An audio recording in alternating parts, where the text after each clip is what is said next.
Hi everyone, and thanks for checking out my channel. I'm going to have a look tonight at something a little bit of a bigger picture than what I'm doing usually over the weekend, and basically looking at what might have been a very major event last week with the spike we had on the yield on the treasury bonds in the US. As I think the implication is actually bigger than what we've actually heard everywhere in analysis, or could actually potentially be. So last week might have been a really key event, and I'm going to try to explain why I think it was. The first thing, of course, that everybody is having in mind is the S&P 500 that's been running extremely high valuation, very high as well, and as we can compare with last year before the major drop we got with the COVID-19, we had the divergence, of course, really major crash of in terms of the momentum on the last spike, but still the trend was definitely to pull higher high on the S&P 500, but putting lower highs on the RSI on the daily chart. That's usually calling for upcoming reversal. As we can see here, since we did actually spike to 3,500, and that was already a few months ago, we continued to set lower highs on the RSI on the daily, and finally we got some break down here with that really large candle last week that did actually retest the lower end of the up channel.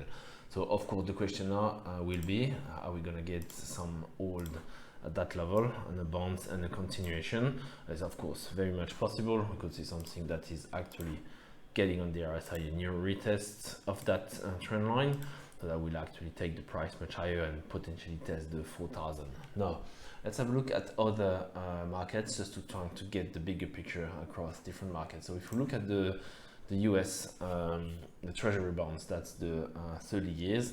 As we can see, it's an uptrend since the 80s, so it's a 40 years uptrend we are in, and currently trading in the middle at 161. What's been very important here is that we've seen in the drop we got last week, so that's the weekly chart, that drop we got down to the 200 MA did actually show that it did actually stretch already the capacity of the market to hold such an increase in terms of the yield, but we're still talking about 1.6%, which is relatively low. So if we take that channel, we're still having a potential for that move to continue to push, at least from here. It might not happen that quick, but anyway, for maybe a few months down to 140. Could of course accelerate and go much lower. 140, it's 10% drop from the current level, which means at least a big 1% increase, the 2.5% increase in terms of the yield for that treasury bonds. That's a massive up, and I'm unsure that the market can actually deal with such an increase on the rate. So definitely keeping a close eye on this. Of course, if we look here much closer, we can see that the potential for rebound is very much possible. It did actually get out of that channel, some sort of an acceleration. It could get back in at 166, but still there's really some warning sign here that we may have some continuation of that move to the downside, accelerating the momentum, and that could definitely stretch valuation across the markets, and especially give some strength to the US dollar. So it's the other point I wanted to show. On the Euro USD, we are still inside some very large triangle. As we can see, it did actually break that previous triangle we had with many tests on that trend line up here, but we can see that break did actually happen on the back on a weekly bearish divergence. So I would say that that trend line is fair to be bring a bit higher now. Of course, it's only 2 points, so not highly reliable, but still it gives now that we did actually reject once again here, and that was last week on the 122, that we could potentially see a drop significant, an increase in USD value down to that zone. That's roughly 1.07. Of course, the higher limit would be a little bit higher at 1.10. So we're talking here about a long-term thing. It could be 6, 8, 1 year to get there, but that will definitely put some massive selling pressure to the commodities, because the inflation and hypercycle, that's been a narrative everywhere, but this will take a hit. It will be really hard to actually continue where it was, or a continuation of the trend we had on many of these commodities. If we look a bit closer at the gold, for example, I was mentioning this for quite a few videos now, but we had that inverted cup handle pattern. I was watching that level here, it's one, the 1770, and see if we could get a breakdown. I wasn't actually believing we would get it, because the target now that we are talking about is 1500, and it's getting more real. Now we did actually close much lower than this level. So do we have fear of inflation, as we can hear everywhere in analysis? I highly doubt it. If we had that fear, gold will look completely different. We would have a much bullish scenario. We wouldn't have on the weekly. I think that one, just checking, is the weekly chart. Yes, we almost having a death cross between 20 and the 50, but on the weekly chart that's very meaningful. And of course we're having that large divergence that's still pointing to a correction down to 1500 as well.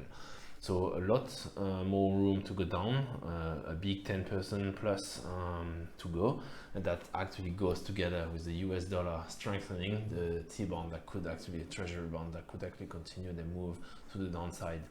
Silver is a little bit different, but it's been actually caught somehow between the economy doing much better than expected and getting some safe haven against inflation that's actually not working out. So for now, silver, I believe, is still relatively safe as long as we actually protect 26 or 25.5.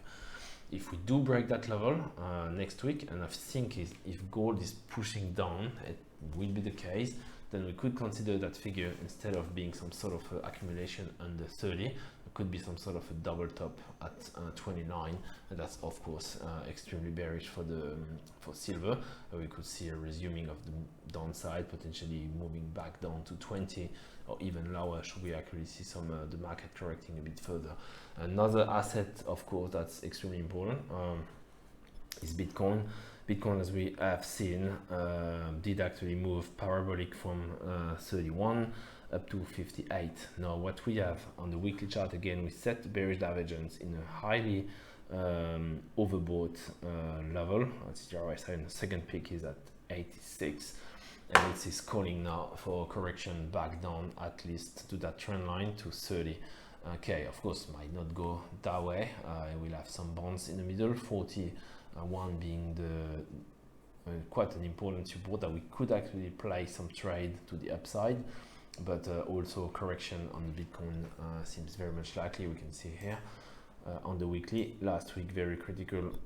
We did actually break the trend on the RSI on the weekly. Very rare we can actually recover after breaking such a powerful trend. It's been the one since 5000, when it did actually drop during COVID-19. So very powerful momentum has been lost last week and could actually reverse and start to see some more downside. So definitely keeping an eye on this. Looking at the quote report about gold and silver, there's really actually across all the metals, we can see that last week we see even palladium, we got the short increase. We also got the swap dealers did actually start to edge against lower price. We can see that even on platinum, they reduced their long position.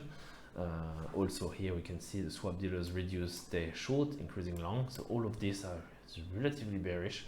And it's pretty much the first time, I believe, over the last few months that we see that configuration to be exactly the same across all the metals.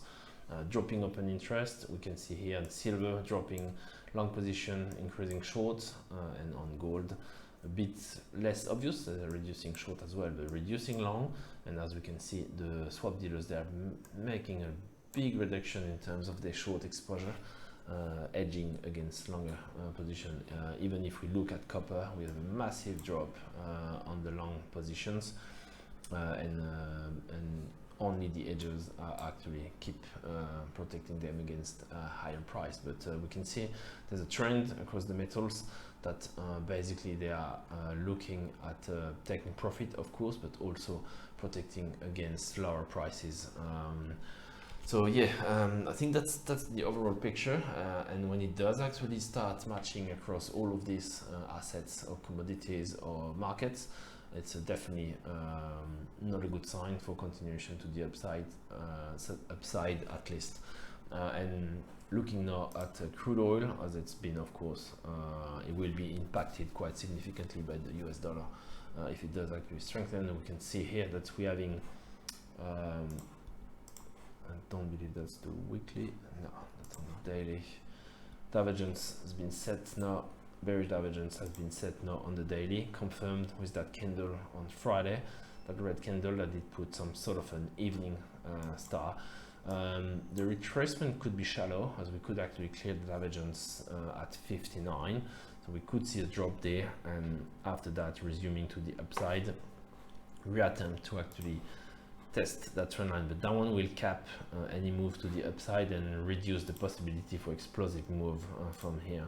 So should we drop that way here, then we're gonna get the RSI probably sitting at 60, and we'll have a limited potential to the upside, $2 from 59, so we're going to make potentially 63.5 again, a double top, but we will be entering some different sort of trading that's not really trading that channel anymore, but waiting when will happen the proper breakdown to find and look for much lower price should we actually break that that pattern and start consolidating. Sorry, I think 53 must be retested because it's been broken but never retested in a move to the upside. It's also continuation here on that divergence that's showing weak momentum when we did actually break 59. So let's see, could be interesting.